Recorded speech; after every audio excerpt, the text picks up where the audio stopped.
à lèvres. Et aussi, oui, sur ces formules un peu alambiquées de ces tournois, on peut s'apercevoir que selon le match que l'on perd, on peut figurer très loin dans la hiérarchie. Hein. Tout à fait. Parce que là, finalement, on peut perdre un seul match et se retrouver 8e. Et on peut aussi perdre un seul match et figurer premier. Donc le coup d'envoi va être donné par la sélection auvergnate avec une belle prise de balle. Même s'ils sont mis sous pression, il arrive à justement dégager cette pression pour que son ailier joue son duel. Mais la défense de son homologue est plutôt efficace puisqu'ils arrivent à le rattraper au-delà de la ligne des 40. Numéro 8, Midi-Pyrénéen, s'enfonce dans l'axe, mais il est sanctionné. Très beau contest des Auvergnats. Des Midi-Pyrénéens avec des gabarits c'est l'équipe la plus athlétique du championnat. Vraiment, c'est... très beau gabarit. Hein. Ouais. Et ils ont longtemps mené en demi-finale avant de se faire rattraper puis dépasser par la sélection béarnaise. Beaucoup plus petite sous la toise. Mais alors... Vaillante au possible. Vaillante et du gaz à revendre. Qui est entraîné par Patrice Estecandi et Cédric Glo. Alors que Midi-Pyrénéen essaye de remonter depuis leur 22. Très belle passe dans l'axe. On va tenter de faire la décision. Le contest est infructueux. Oh, sur le large. Oh, il y a de quoi faire. Il y a 2 contre 1. Très belle initiative du 4. Allez, le 10, est-ce qu'il a les pattes? Tentative de ça revient bien en défense, du côté auvergnat. Il a temporisé. Il avait du soutien à son intérieur. Plaquage peut-être un petit peu haut. Oui, c'est signalé par l'arbitre. Et on préfère... dommage, ça joue ce duel. L'arbitre siffle un hors-jeu.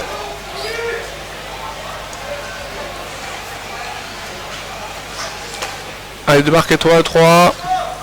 Et, il a voulu conserver. Très belle série d'appui du numéro 4 qui fait la décision à lui tout seul. Qui bat 2 défenseurs et qui s'en va pointer le ballon dans l'embut. Il se chargera d'ailleurs lui-même de la transformation.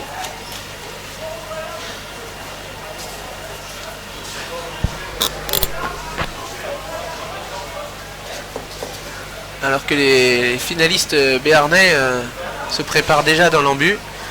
Oui, j'ai l'impression qu'ils se préparent quand même relativement tôt. Je regardais ça depuis tout à l'heure. Et certainement...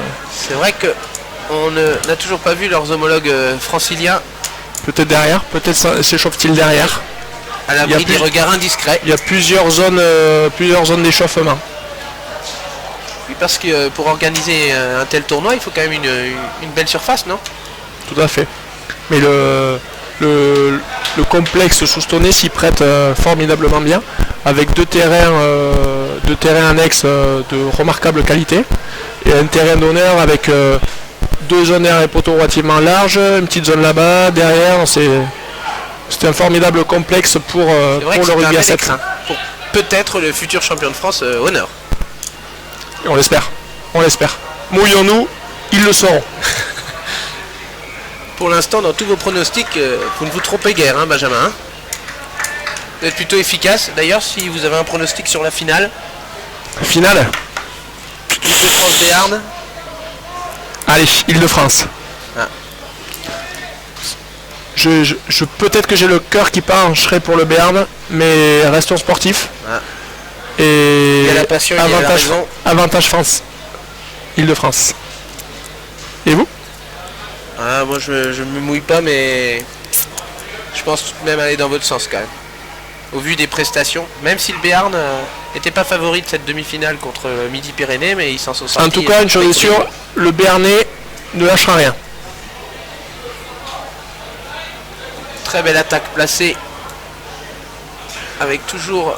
Des numéros 10 qui ont le bandeau, on n'en voit pas tout le temps. Hein. C'est vrai. Mais il est pour le moins efficace celui-ci. Hein. Et le look du 3/4 centre Brivis Miliardi a peut-être fait des émules chez les plus jeunes. Miliardi qui est originaire de Hoche. Oui, de joué à Hoche. Durant ses jeunes années. Alors Midi-Pyrénées pour l'instant 12-0 qui mène devant l'Auvergne.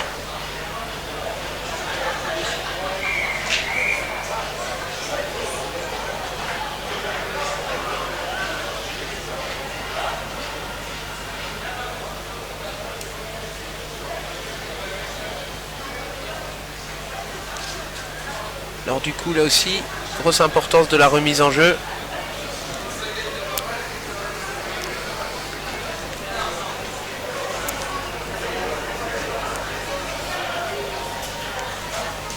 Alors, oui, le Midi-Pyrénées a réussi à placer des joueurs au point de chute en avant de l'Auvergne. Donc ça c'est un renvoi qui est efficace. Avec une belle pression dans l'axe disputé, mais l'arbitre reviendra à la première faute, à savoir un en avant auvergnat qui profitera aux joueurs de Midi-Pyrénées. Alors Midi-Pyrénées, s'il est bon de le rappeler également, c'est pas mal de joueurs, j'imagine, de la formation et du bassin toulousain. Hein. Oui, alors leur entraîneur, là, Guillaume Bonnemaison, m'a gentiment envoyé la fiche de composition des équipes. Et on peut donc en numéro 1 nous avons le jeune Hermé, en 2 le jeune qui joue au SC Albi, en 2 le jeune Fabre qui joue au Castres Olympique. En numéro 3 nous avons Amonou qui joue à l'US Montauban. En numéro 4 Serrano qui joue à Albi. Le 5 qui s'appelle Amance qui nous vient du Castres Olympique. Le 6 Renda qui nous vient du Stade Toulousain International des moins de 16 ans. Le 7, Cazel, c'est lui que je vous dis qui est immensément rapide, qui joue à Colomiers, qui est au pôle espoir de Toulouse et qui est formé à Lombès-Samatan. Mais je crois qu'il s'est blessé ce matin. Ah, donc dommage pour eux. Le 8, Cos qui joue au Castres Olympique. Le 9, Camezin qui nous vient du Toulouse, non pas du Stade Toulousain, mais du Toulouse Universitaire Club, seul joueur taulière de leur effectif. Le 10, Cordier qui joue à Montauban. 11, Pirobe qui joue à Albi, et le 12 Bourdarios qui joue à Montauban également. Oui, donc on peut s'apercevoir des clubs de renom hein, quand même. Tout à fait. Le comité Midi-Pyrénées, c'est un peu le penchant du comité Côte-Basque-Hollande, avec bon nombre de clubs qui jouent dans l'élite. Alors qu'on peut voir les petits Béarnais toujours à l'échauffement sous la houlette de Coco Estecardi, ancien grand joueur du FCO, du Football Club Oloronais. Notamment très bon buteur. Donc on verra s'il a distillé à ses ouailles quelques conseils sur les coups d'envoi ou les drops. De drop. Qui est CRT au comité du Béarn. CRT, conseiller rugby territorial. D'accord. Merci. Donc il est employé par le comité du Béarn. Alors que les mi-temps sont plus ou moins longues, hein, selon les 2 minutes. C'est 2 minutes. 2 minutes. Ce qui me semble que là les deux équipes prennent leur temps, les entraîneurs prennent également tout le temps qui leur est réparti pour distiller quelques précieux conseils en vue de cette mi-temps cette deuxième mi-temps qui s'annonce toujours indécise. Et au petit jeu des pronostics, je mettrai Adrien Marbeau en tant qu'arbitre de la finale. Je me lance dans le pronostic. On le voit là, le grand et beau Adrien Marbeau. Si vous pronostiquez même sur les arbitres, écoutez, lancons-nous. Hein. Vous allez peut-être dépasser du cadre des budgets de commentateurs de TV Land. Hein. Écoutez, ici, c'est la passion qui nous anime. Donc Le coup d'envoi est une nouvelle fois très bien donné. Oh là là là là là. Pop, pop, pop. Alors là, il y a un Il y a un petit avant. tour de passe-passe là. Oui, tout à fait. Un avant de l'Auvergnat qui est repris devant par un Auvergnat, mais sans faire esprit, donc il n'y aura pas D'accord. pénalité mais mêlée. Là, l'arbitre a été pour le moins indulgent. Tout à fait.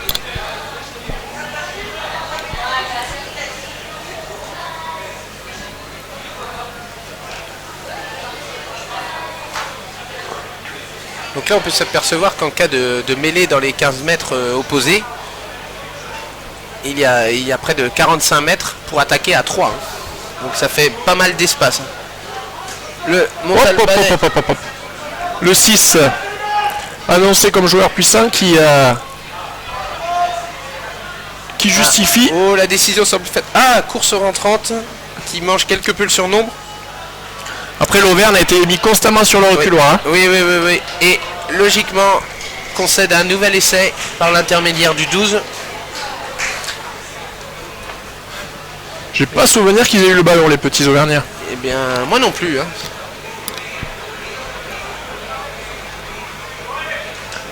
Alors que la pression doit monter dans les camps béarnais et franciliens pour s'adjuger le titre de champion de France des comités. Le comité du Béarn. L'esprit des jeunes joueurs comme ça, le titre de champion de France des comités équivaut à un titre de champion de France avec les clubs. Ouais, Non, le club, on y passe quand même plus de temps.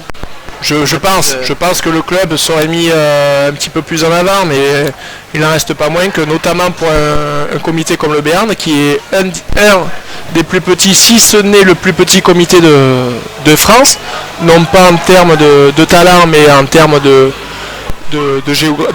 superficie, de territoire. Ce sont des joueurs qui ont fréquemment l'habitude de jouer ensemble. Ils ont d'ailleurs mis en place une structure de formation au sein même du comité pour permettre aux joueurs du bassin béarnais de s'entraîner encore plus et de progresser plus du coup. Alors vous posiez la question si vous aviez vu les petits Auvergnats ballon en main, mais c'est le cas à présent, ils sont plutôt pas maladroits. Malheureusement, je crois que la puissance... Ouais, la dimension physique midi-pyrénéenne prend le pas sur les velléités offensives auvergnates. Oh, petit coup de pied par-dessus, avec le bon rebond, c'est dommage. Ah, pas forcément dans l'esprit ce petit coup de pied après. Non, peut-être que l'arbitre aurait pu revenir dessus. Comme c'est souvent le cas au rugby, pas vu, pas pris. Tout à fait. Ou a-t-il fermé les yeux?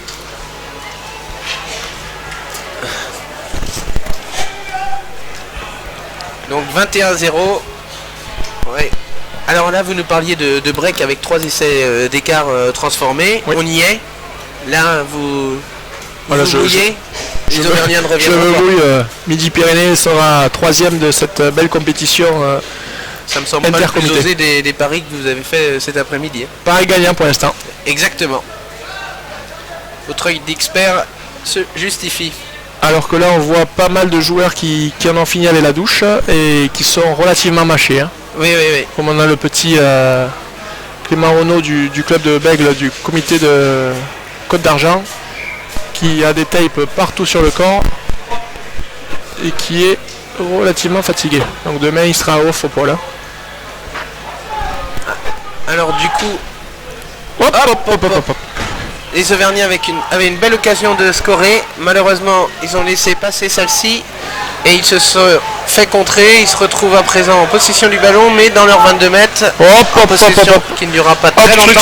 Voilà, très très bien monsieur l'arbitre. Obstruction du numéro 3 Midi-Pyrénéen. Alors il est à noter que le corps arbitral pour l'instant est quasi parfait. Tout à fait.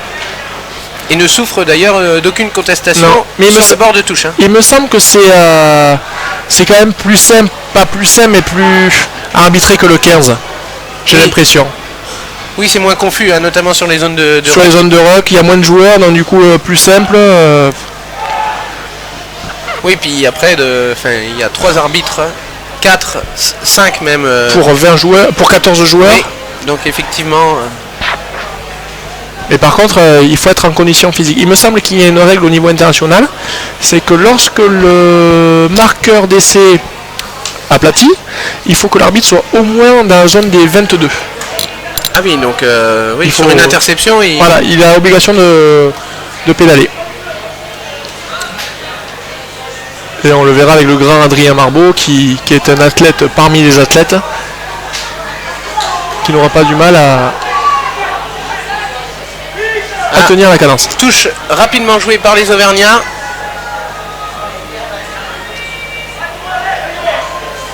Les Auvergnats qui ne sont pas avares d'efforts. Très beau dribbling. Allez, jouez l'avantage. Très beau dribbling du numéro 2 qui d'après ses chaussettes et Clermontois, il prouve qu'à Clermont il n'y a pas que le rugby d'ailleurs. Hein. Le foot évolue en Ligue 2. En Ligue 2 tout à fait. Et qui est entraîné par une dame, pardon. Exactement. Corinne Diacre, si je ne dis pas de bêtises. Exactement. Et ils ont loupé la montée en Ligue 1 de peu. Hein. Tout à fait. Revenons-en à la balle ovale. Oui, mais on peut faire un petit parallèle entre le foot et le rugby et on peut voir qu'à Clermont, il y a un centre de formation commun qui est mis en place entre le football et le rugby. Ils vont bénéficier des mêmes infrastructures.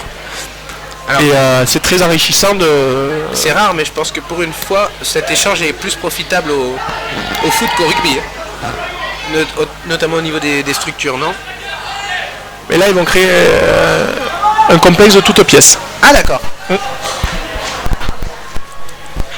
Donc le Midi-Pyrénéen font tourner le ballon. Ils maîtrisent relativement bien les débats avec l'accélération du... Allez, pas de soutien. Il s'est bien remis sur ses appuis, donc enchaînement des tâches. Allez, jouez. Ils sont bien répartis sur la largeur. Allez, sors le ballon de là. Excellent.